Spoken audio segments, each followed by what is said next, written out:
Hello,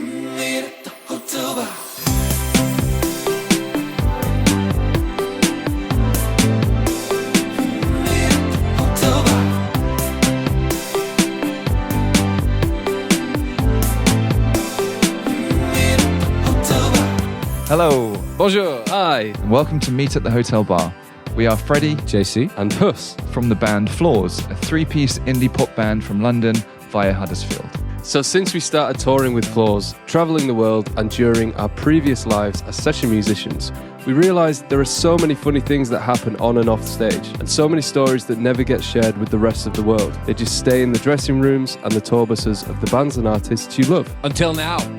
In this podcast, we are lifting the lid on life on the road. And where better to meet up and tell those touring tales than a place every touring musician knows well, the trusty hotel bar. So why the Hotel Bar? Well, I feel like the hotel bar is like the place, it's the beginning of every story. It's the beginning of every night out. If you're on tour and you stay in the hotel, you get there and you're like, oh, I'm just going to quickly freshen up. I'll meet you in the hotel bar in 15. It's that kind of thing, meet at the hotel bar. In today's episode, we met up with the talented and hilarious man that is Dan from the Wombats in a hotel bar in Clapham. The Wombats have released 5 studio albums, their latest, Fix Yourself, Not the World, hitting the #1 spot. They've toured the world, winning over fans with their infectious hooks and tongue-in-cheek sense of humour, and even recently headlined the mighty O2 Arena. This is one of my favourite episodes we've done. Dan was the most talkative guest yet. We spoke for hours and actually had to cut down so much of our conversation to fit it into a presentable single episode. Maybe one day we'll release an uncut version, who knows. It was also actually the first episode where a passerby, a fellow hotel bar drinker, actually pulled up a chair to listen to our fascinating conversation to our very own studio audience.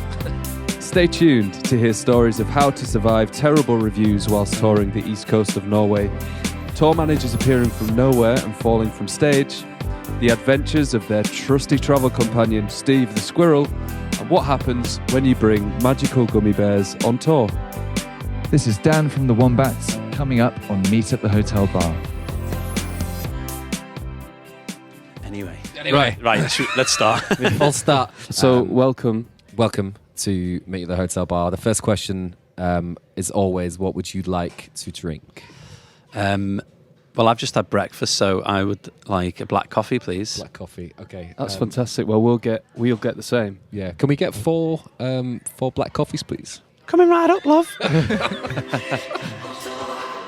Cheers, everybody. Cheers. Yeah. Cheers to the pledge. Do you know what? On the topic of coffee, I just bought one of those stovetop mocha express things. Oh, nice. You know, the Bialetti ones. I feel like you used to have one. I've got one. Yeah. The little metal things. Yeah, it's a game changer. So it's like proper. And it like whistles espresso. at you. Oh, wow. Yeah. You need really finely ground coffee, don't you? I've got it. Oh, yeah, the Italian, like the Exactly. the silver. The stovetop yes. thing, yeah. Yeah, they are What made great. you want to get one of those?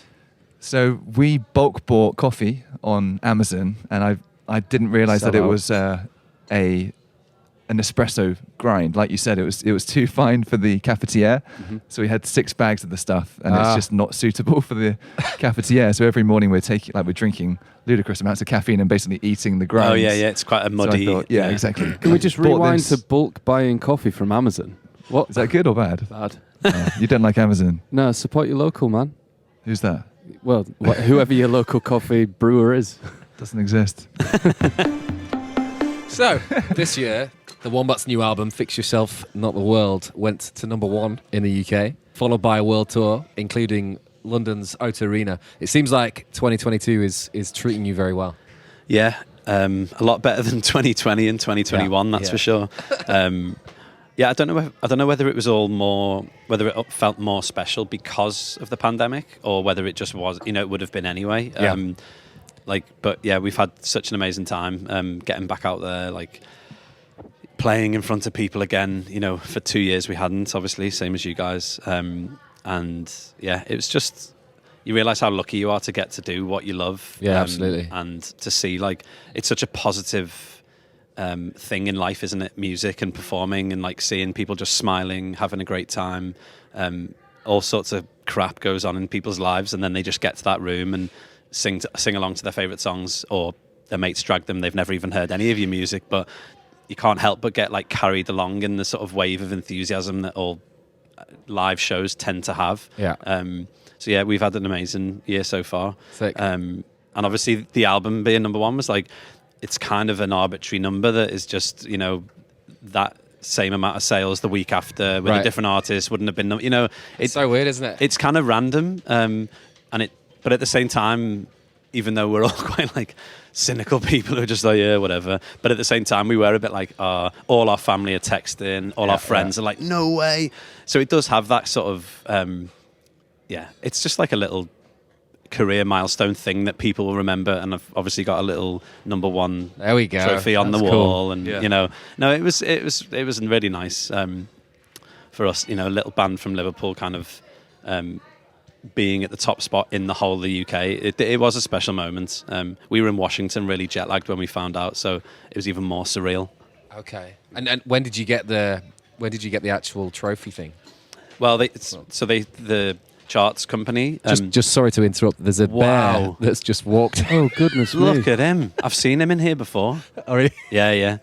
So there's like, you know, the film Beethoven. Yeah. There's basically one of them, but like a Saint Bernard, is it? No, Yeah, it's I think actually a that's Saint it. Bernard. I think so. It's the Saint Bernard. I mean, he is a big I think guy. it's a grizzly bear, actually. Yeah, it's closer to a enormous. grizzly, to be fair. The dog it's as big as the sofa. He's taller than us. Absolutely. sorry to interrupt. Or like one of the wolves from Game of Thrones. Kind of really want to go over and lie next to him. Just and give him a big hug Should we cuddle. just pause Yeah. the podcast and I'll go for a cuddle with the Yeah. dog? All right, we'll be right back, people. Yeah, we'll be back with full of oxytocin. And we're back.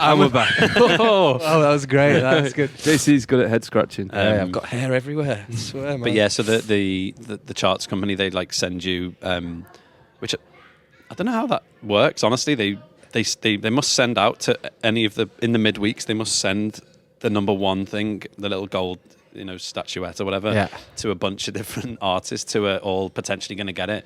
Because in our hotel, the number one thing was there for us to in like, Washington. Yeah, That's DC. class. Yeah, for us to take a photo Oh, with wicked. it. It was like in the lobby, and we walked down. We were like, "What? How did they know this?" And we haven't spoken to anyone from the company, but they must hedge their bets and just send them to the top 4 or 5 that week. Yeah. And then you have to pay for your actual one. Like Do sports you? personality. of the year. But imagine if that's true and you are the person that comes at number 2 or number 3. Imagine receiving the trophy. Please return to. Yeah. So yeah, that was our experience of that. Sick. And how's festival season? We're literally in the middle of festival season right now. How's it going? Yeah, it's been awesome so far. We had a pretty mad week last week. We did tram lines up in Sheffield, and then we went over to Chicago to do Lollapalooza, and then came back, drove overnight on the tour bus from Heathrow up to Kendal and did Kendal Calling. Yeah. Kendal Calling was actually one of the best festivals. Yeah. We've never been there It goes before. up, doesn't it? It was like it literally Natural goes up. amphitheatre It looks kind of brilliant. thing. Have you played there before? Session, yeah, when I was sessioning, yeah, it was great. Stunning, like so nice. And then I actually had to drive back down to Liverpool and get a 7 a.m. flight the next day to my best friend's wedding in France, and I had 45 minutes sleep. Wow. Oh, So that was Did you last the full day? I did. I was one of the last to bed. Yeah. Good on you. Yeah. Nice. Solid rock effort. star. Yeah. I feel like when you've been on tour for you know, I don't know about you guys, but the amount of times you've like got off a plane or got off a tour bus having had an awful night's sleep, and then someone's like, you have to go and get on stage like in an hour, and you're like, oh my god, how am I going to do this? And the adrenaline of the moment just like carries you through. It was the same at the wedding, really. Like, I guess that's going to put you in good stead for life as a dad. it is, yeah. 4 weeks to go. Yeah, I think so. But the other 2 guys in the band, they've had kids, and they were like, they now say when they come on tour, they're like, that's like a holiday for them. Really? Yeah. You know, That's they're like, crazy. because it's so intense, and like, you know, you don't get that much sleep and stuff, I think, especially in the first 6 months, do you? But no, I'm looking forward to it. Awesome. Well, we also saw that you guys have just been over in Australia touring out there, and it's definitely a place that we'd love to play one day. It's on the bucket list. So we just Never wondered been. how that was and if any highlights or whatever. Yeah. So we've been lucky enough to, probably because of the name, we go back there like since our first album, really, and every album we've been probably like at least 2 times. Sweet. And I feel like of all, the weirdest thing I felt at first, which I'm sure you will as well, is that it's the furthest place you can possibly travel, but the people there are the most similar in anywhere in the world to the UK. There really is like a sense of humour that's like so similar, a similar outlook on life, you know, laughing at the darkness and how ridiculous things are. And I feel like we just bonded like with Australia in general when we were over there. Yeah, this time round, again, we hadn't actually been there for 4 years because of the pandemic and the way it all worked out. And it was one of the best tours we've ever done. Again, it's such a big country that it's like early morning lobbies with a flight to the next city. One time we did a gig in Perth, and then we flew to Splendour in the Grass Festival, which is on the Gold Coast, and we had to do a red-eye flight, so straight off stage into a plane, 5 or 6 hour flight across the whole country, get up, little flight up the coast, and then straight to the festival. It's like a mad place to tour, and you're jet lagged as well. Have they got different time zones there? Or is yeah. It? Oh, did you? Yeah. So between Melbourne and Adelaide, there's a half an hour difference time, and you're like, really? What's the point? What's the point? Yeah. And never forget, honestly, like, thankfully phones nowadays like do the change for you, don't they? Yeah. If you set it to automatic anyway. I've never heard that before. Yeah. That's crazy. Apologies to anyone in Adelaide if we've ever been half an hour late on stage. And when you're in Australia, did you have any time to explore at all? So the first week was pretty intense, so not really. But then we had a day off in Sydney. Well, a morning off. So the night before we went out, and there's this what's it called? There's they project lights onto loads of different buildings and onto the Sydney Opera House, and there's a really amazing slightly carnival-y atmosphere down there. So just went there and sat in an old man boozer with. I've got a cousin from Ireland who lives over there. So whenever I go over, it's like we just go and sit in a pub and drink Guinness. Perfect. Yeah. That's all the exploring you need to do, I think. Do you have so in terms of all touring stuff, have you got a favourite city that you always love to return to? That around the world? Yeah, anywhere. Yeah, it's the hometown thing. Surely, it's yeah. I mean, obviously, playing Liverpool's always amazing, but it's a totally different feeling than playing New York or Sydney or San Francisco or Tokyo. Playing at home is obviously it's great because you see all friends and family, but then there's that not added pressure, but there's it feels like you're organising a party as well as having to do a gig. Yeah, you know what I mean. There's texts all day oh, are we meeting beforehand, or what's going on? Can we come down and meet? And you're like, oh. But anyway, yeah, no, Liverpool obviously. Let's put that at the top. But for me, just whenever anyone asks that question, it's there's so many places that I have so many fond memories of. And I genuinely, I think you have to have that love of travelling and that love of adventure and exploration and all the rest of it that can come with touring, because if not, what are you doing being on the road all the time?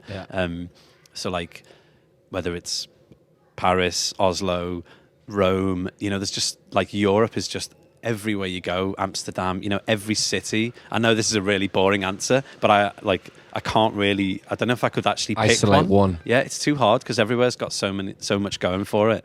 Also, I think after years of touring, you get to the point where you've been to each of those, you tend to play the same big cities, don't you, essentially, on each album. And it's really nice going back to some of the same cafes or restaurants or parks or, do you remember when we, there is that, you find little senses of home, even though you're miles away from actual home. Absolutely.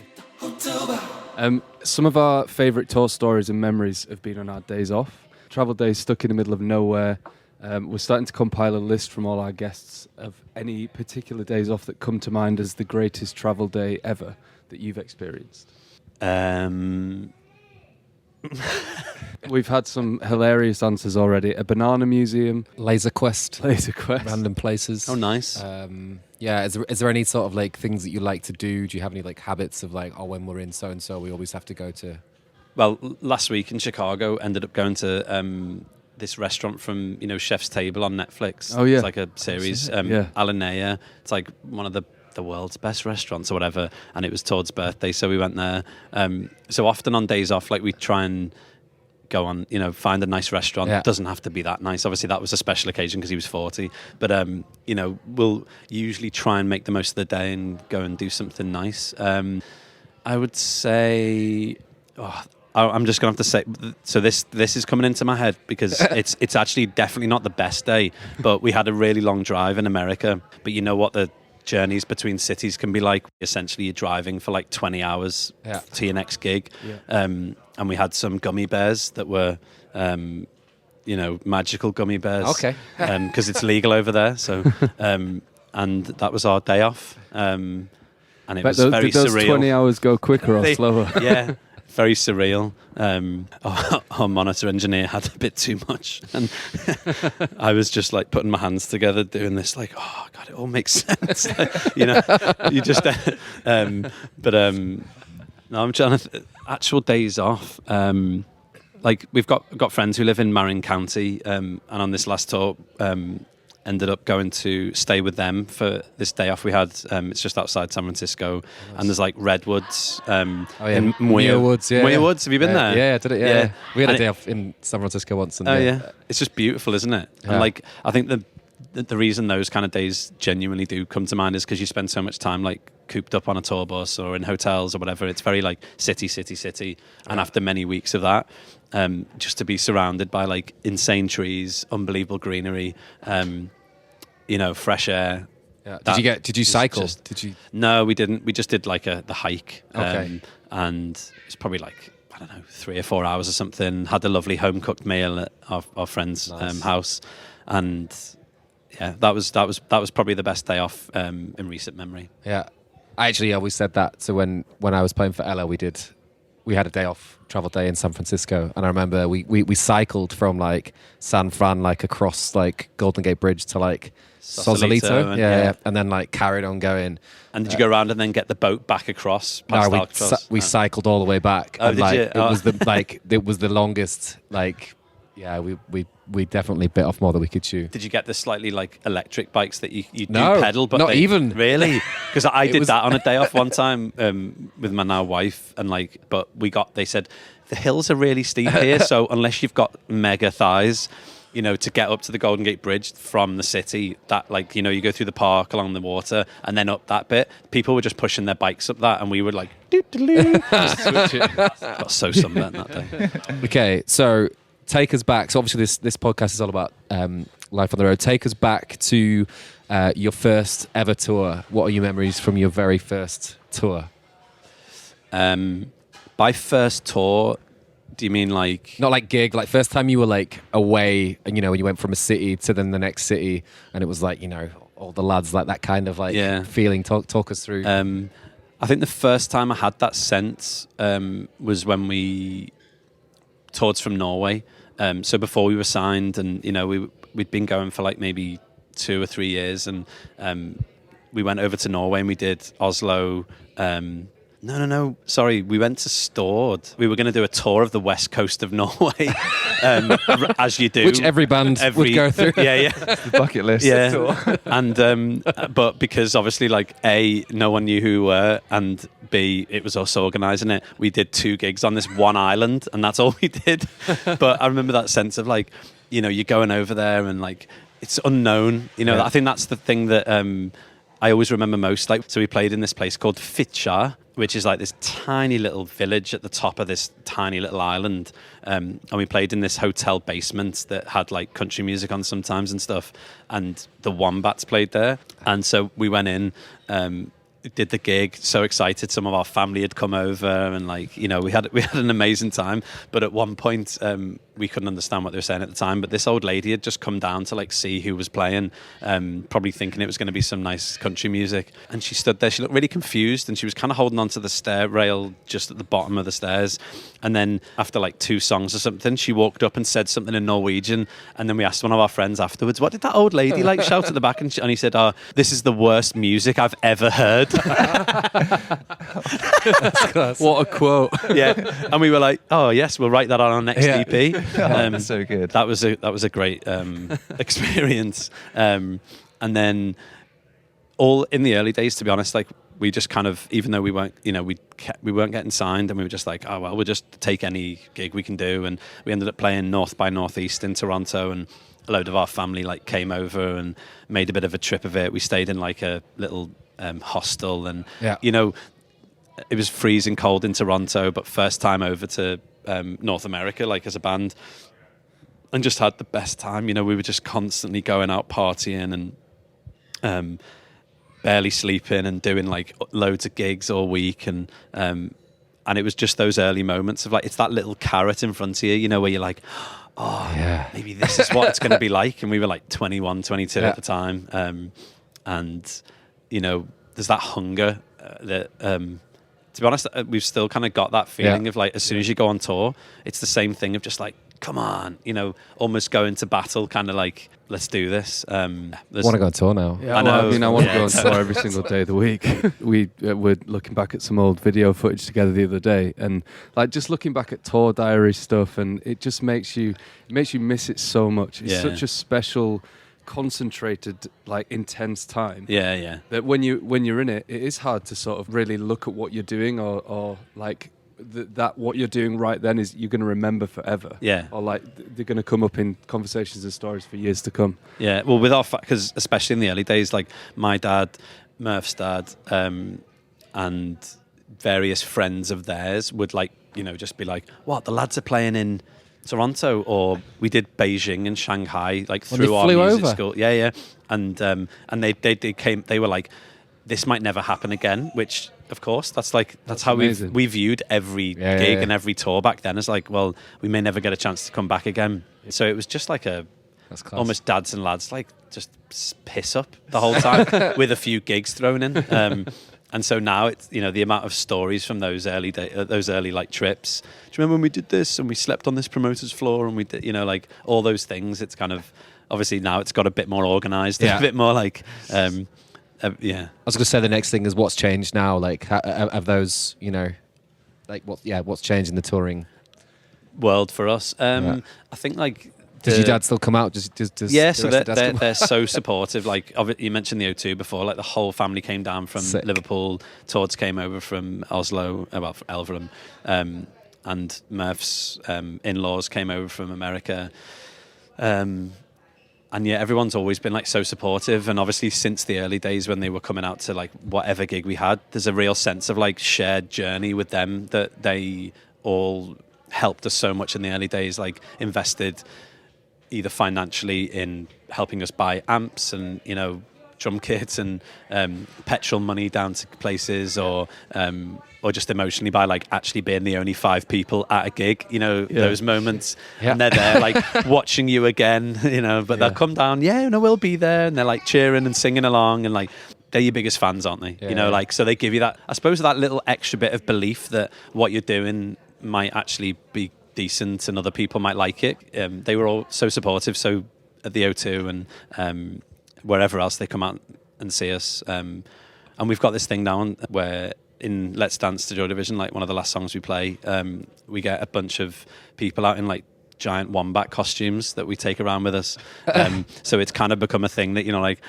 So they dress up. Often it's like friends and family. It's like, you've never been the Wombat before, and they're like, oh no, I can't do that. There's all those people. My mum did it at Glastonbury like class. 3 years ago, whatever.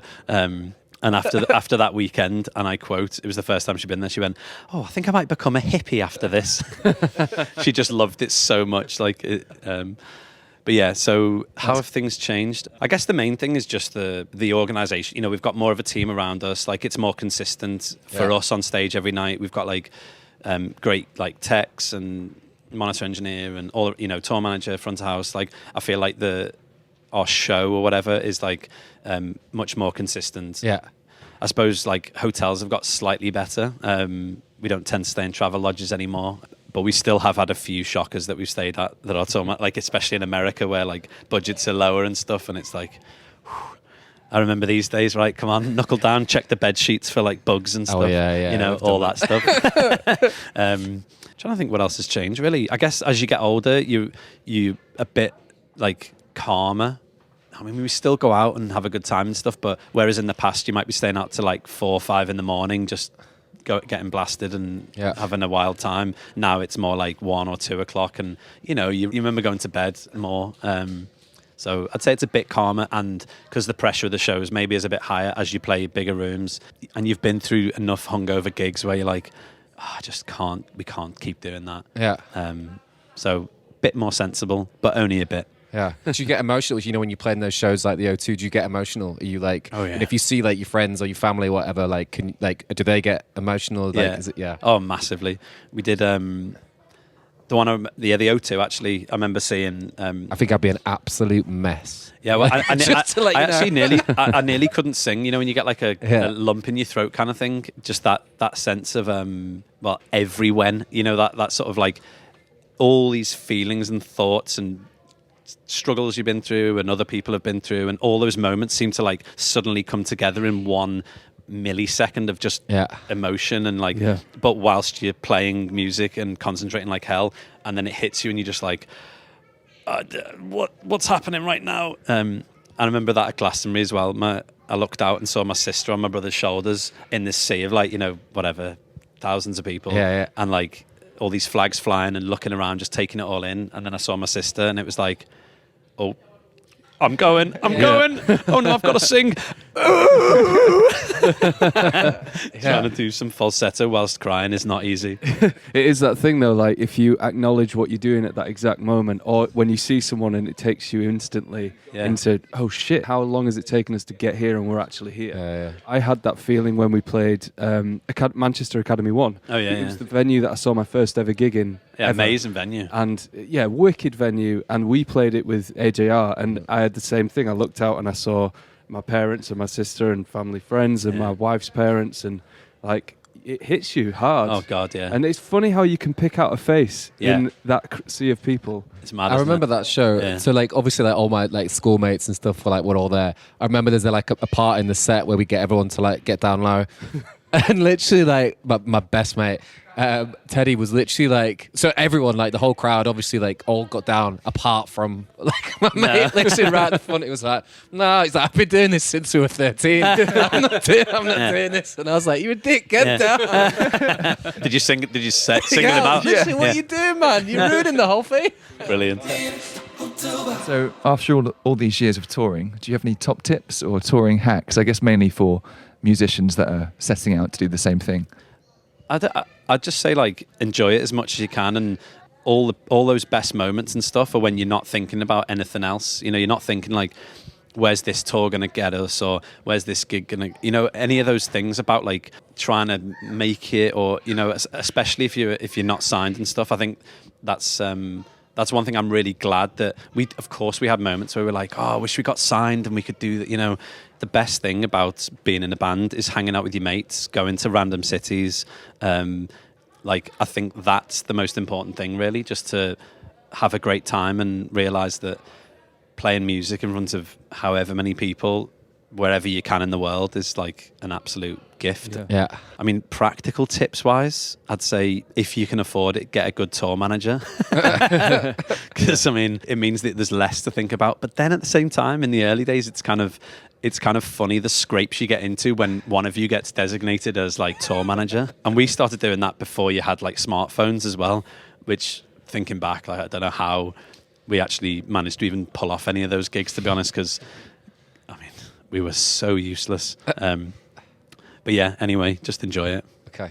So what is the most diva-ish item on the Wombats rider? Currently or in the past? I think, all right. Well, we've got natural wine on the rider now. That's Natural nice. wine. Organic. No, natural. What's the difference? What's the difference? Ooh, so Less hangover. yeah. Much less hangover. Basically, I had a friend who was a sommelier in Paris. I kind of lived there for about 5 years, and he was like, he came from generations of winemakers, and he was really into this natural wine. I was like, you know, is that organic wine? He was like, well, it is, but it's also lots of other things. So basically, there's a whole movement about natural wine. It's kind of like the indie punk, you know, genre in the winemaking world. Okay. So it's mainly like younger winemakers who they don't want to use any pesticides, anything else. Like, so similar to organic, but even more strict than that. They call it like low intervention wines. So Does it taste good? it's amazing, Oh, really? honestly. Like, well, my dad calls it gnat's piss. Like, you know, so he likes his kind of like a more traditional kind of wine. They're all very unusual, like funky tastes. Like, it's just, honestly, you could drink it for breakfast, which is a little bit dangerous. That but sounds dangerous. Yeah, but they're so nice, and because of the there's no real sulfites added, no chemicals, nothing. It's just grape juice. So that's mainly naturals. Then you've got like biodynamic as well, which some of those they go even a bit more kind of into the astrology, and it's like, what is it they do? They bury like ram skulls in the ground. There's a few things like that where it starts getting like spiritual, very almost. spiritual Yeah. almost. But natural wines in general are just make, try and let nature do its thing, and you just encourage it. And so that's probably the most diva-ish thing I would say. The poor runner at the venue is like searching for ram skulls in a vineyard. It's like, prepare your own homemade. So we've actually now we got to the point where Tordy's the most obsessed with it. So he'll research, especially if we've got a day off the next day and we want some decent natural plonk. He'll look. We're in whatever city. He'll find a place that sells natural wine, and then our tour manager will send that to the runner and be like, "Go here, order this, this, and this. Thank you." And fair play. Yeah. So, but that's probably the most diva-ish. Yeah. No, that's good. What about you guys? What is it? I mean, JC you like your whiskies. whiskey. Yeah, I'm quite particular about what the whiskey is. We have to be specific because this is just Jameson. We go, here you go. Here's a bottle of Bells, and we're like, Oh, not a blend. Yeah. can't be doing that. No. None of that. I don't know. We love hummus. So Yeah, it's we're it's massive classic. hummus. Just the hummus and bitter bananas. Maybe we should up the standard of hummus that we get. Yeah. Organic quite a good hummus. thing. yeah. Like- I actually hummus. just bought found this new one in Tesco called Ramona's hummus, and it's bang. I think I had that the other day. Was it on offer? Has it got a green lid? No, it's like a big. No, it's like a big yellow and Yellow, red top. beige colour, yeah. I Well, think I hummus did is have it. beige. No, What colour hummus you been eating? Next podcast you do, you'll be like, I just ordered 1,000 pots of that hummus from Amazon. Bulk buy, baby. yeah. I think the whiskey's probably the most divish thing. Yeah, I'd say. We just we've said local lagers. Yeah, we on the do that. rider. Just We're quite tame though. We're like non-alcoholic beers as well. Yeah. Yeah. Yeah, we get quite a few non-alcoholic. Nice. A local newspaper, that was it. Yeah. Just like to have a little local Ah. newspaper. That's a nice one. Yeah. Yeah. JC can read any language in the world as well, so it's really useful. Wow. Keeps him No, quiet the next day. I don't know what the original idea was. I wanted to get like a newspaper for every city that we went to and just keep the front covers and then like plaster it on a studio wall one day of like all the gigs you've played in different. So I started doing it. So I've got a big That's cool. like shoebox full of like front covers. Oh, nice. But then I forget, and then Yeah. I got you to get one on my wedding day as well, didn't I? I did. I was like, oh Yeah, shit. Still owe me £3.20 for that. I know they're expensive on a Saturday. So aren't they? expensive. So our tour manager, when he was writing out the rider, we go through everything, and for the last however many years, we've been trying. We have on there if the water in the venue is drinkable, please don't give us plastic bottles. We've got our own refillable bottles. Be kind to the environment, kind of thing. If not, our tour squirrel Steve will get very angry. And then he had a picture of a squirrel with a knife, and I think he'd mentioned Steve earlier in it, and basically made out that we had a squirrel that we toured with us.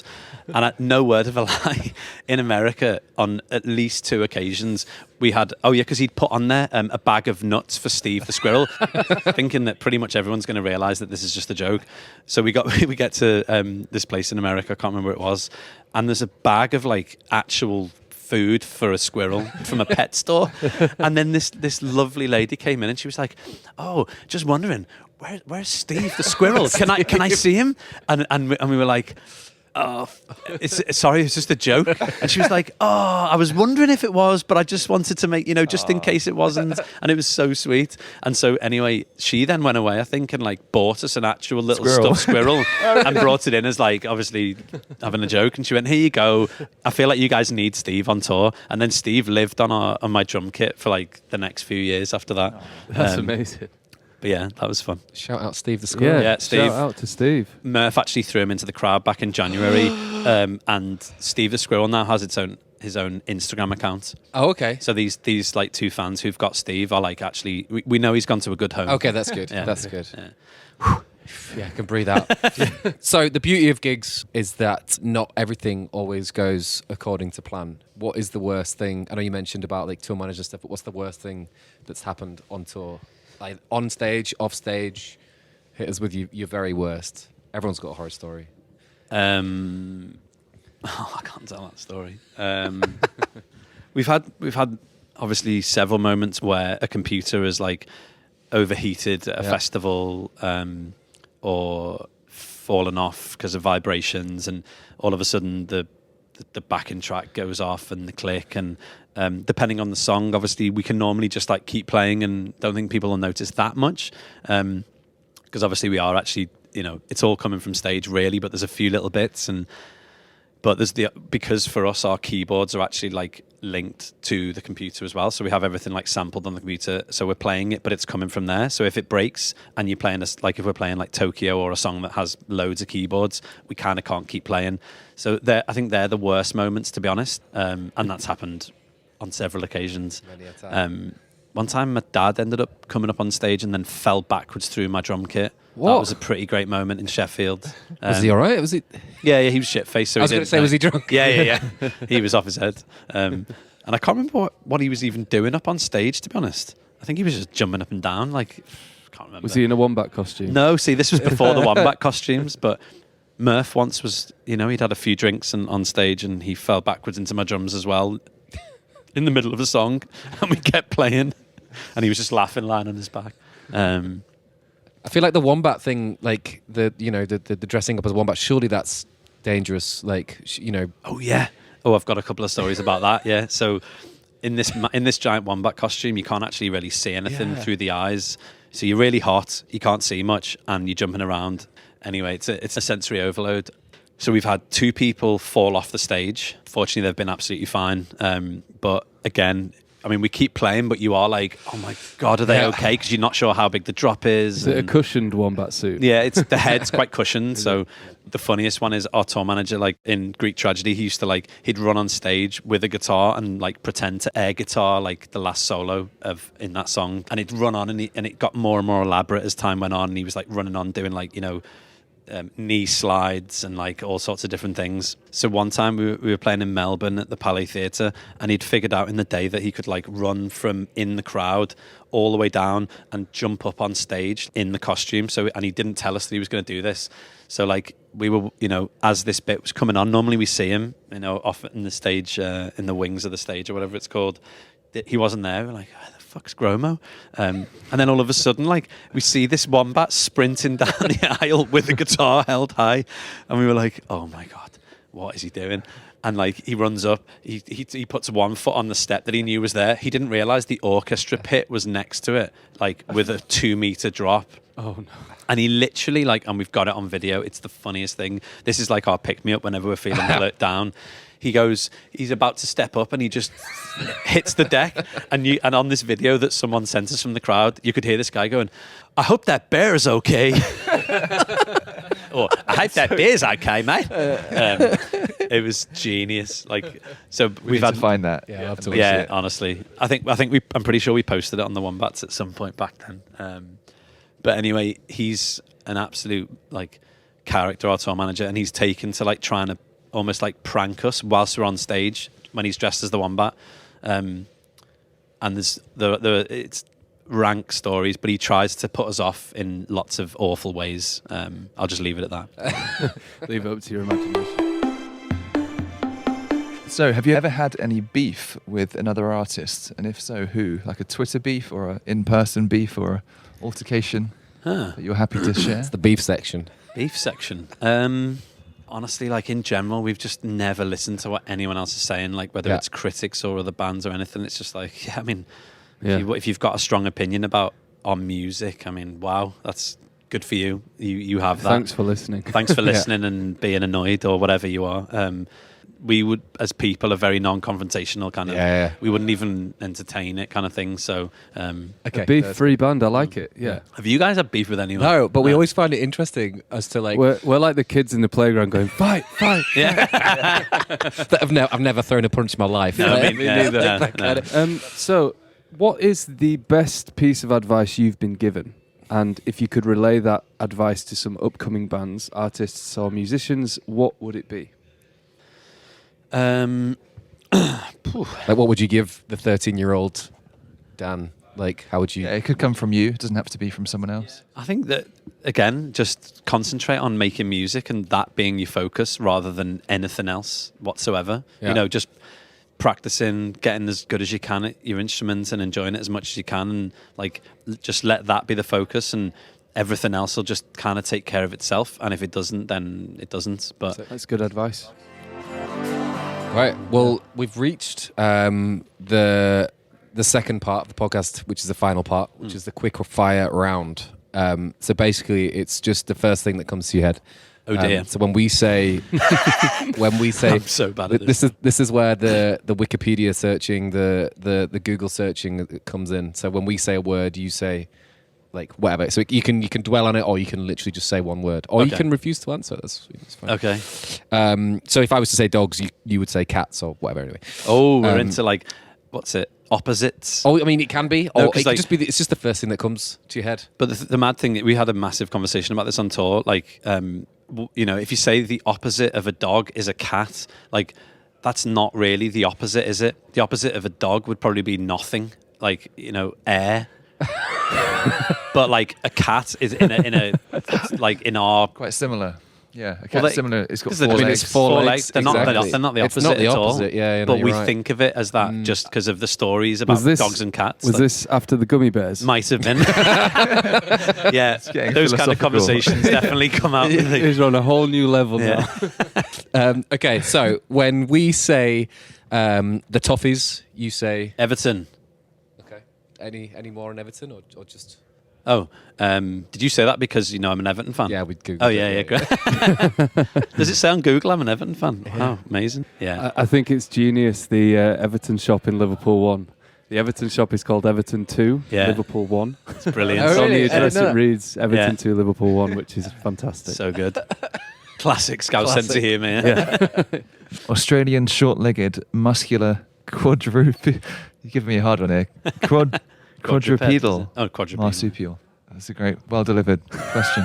Should we do that one it- again? So when How Freddie the hell says do you say that? When Freddie says Australian short-legged, muscular, quadrupedal marsupial. you say I say wombats. Yeah. And I also think you should have added square poos. Okay. Because You they do do have square square- poos. Yeah, their shits are square. A Doesn't cube. everyone? A cube. The next one, when we say lipper. Paul McCartney. Yeah, no, lovely guy. We actually interviewed him one time on Radio 1. You know, like Zane Lowe would go away in January. This is like 2008 probably or something. And we ended up interviewing him and we were absolutely bricking it because it was like this is Paul McCartney, like, and we were told don't ask him anything about the Beatles. He's just talking about his new like solo stuff, and you know, but don't actually have a question in there about that. And we were like, yeah, of course, that's fine. Did a load of research. The interview went really well, and then at the end we were like, oh, what's your you know, you've had such a long career, what's one of your fondest memories? And then he literally started telling a story about like, oh, there's this time when me and John and he, you know, he just mentioned the Beatles and like their early gig in Liverpool and getting a pint thrown on them or something, you know, and we were just sat there like, we drank a bottle of wine, we were so nervous and we were just like, oh my God, what is going on here? So yeah, absolute legend of a guy. okay. Next one. When we say gherkin, you say Naughty tour managers. I say pickled. Okay, when we say Andy Hall, I say I share a studio with him. Lovely guy. yeah. This is Have the yeah. So Andy's like we've spent many a night, many a day, many an at hour. his studio, which Yeah. you Ah. also share. Yeah, We have like 2 songs on the first album and Two on the songs second. on the new one that's Oh, coming amazing. out that we did with Andy. But most importantly is, because we've not been there for a few months now, is there a picture still there that's a hand-drawn picture on the left-hand side by the Juno on the wall? There's like it's like a biro drawing. Is this one of your work of art? Oh yeah, It's me. Yeah. It might well be. Next time you go in your studio, I will. see if it's I will there. have Let it. us I'm know. going in Yeah. tomorrow actually, so Okay. I'll try and have a look out for that. It should be from the view of behind Andy at the desk, and he had a jacket over the back of his chair. Oh, I think no, that does ring a bell. Yeah, that's Yeah. me. That's Oh. my handiwork. You're actually good at art then. Cheers, man. Thank you very How much. much he does in the studio that he can afford to Yeah, just no, spend the day. That's what I'm saying. Yeah, while these guys are busy at work, I'm just Doodling. Yeah, Yeah. I'm just Got his doodling. easel. I think I've played on your drum kit as well once. Oh, nice. You've got a beautiful. Is it a 60s Ludwig? Yeah, yeah. Oh, it's gorgeous. It's nice, isn't it? Yeah, and thank you. Of course. Oh no, I'm glad it gets used. It's gorgeous. Yeah. Amazing. And then finally, last one. Dan Haggis. When we say Dan Haggis, what do you say? Me.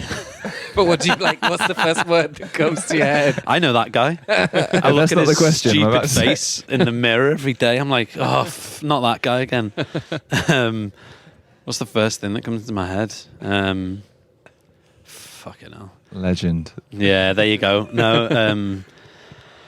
Ooh, that is a very deep question, isn't it? It really is can go- weirdly it deep because it's Can go anyway. I feel like this is one for the therapist. You'd be here for hours. I'll be crying by the end of it.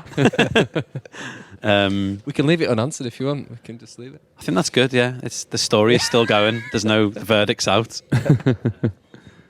Although actually, no. I guess me and my dad and my brother like having a few drinks and talking about religion and stuff years ago, and none of like my dad's an absolute atheist and we are as well. But like and then we were like, well, I think actually better we'll start a new. Not religion, a new like sort of cult. Let's call it that. Movement. Movement. The Mysterious. So basically, we just accept that everything's a mystery, and like we cannot ever hope to either say there is or there isn't. Everyone should always just try and keep an open mind and keep going and keep trying to discover, and never actually expect to get to the end of the mystery. So if anyone out there would like to join the Mysterious, £5 a month. It's a Yeah, monthly fee. Yeah. £5 a month, and you get a big T-shirt with an M on it. Free gherkin. Lifetime supply of gherkins. Yeah. Lifetime supply. That's a great way to end it. Thank you so much for being a guest.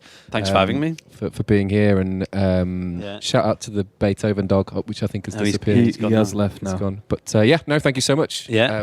See you in a been a hotel blast. bar around the world at some Yeah. point, I'm sure. We'll see you soon. Absolutely. Thank you very much. Nice one. A huge thanks to Dan for being part of the podcast, and to the Windmill Hotel Bar for having us. And who knows, maybe one of these days we'll dress up in the 3 Wombat costumes and cause some chaos on stage. Also, we couldn't do this podcast without you guys listening, so a huge thanks to you for being part of the Floors family.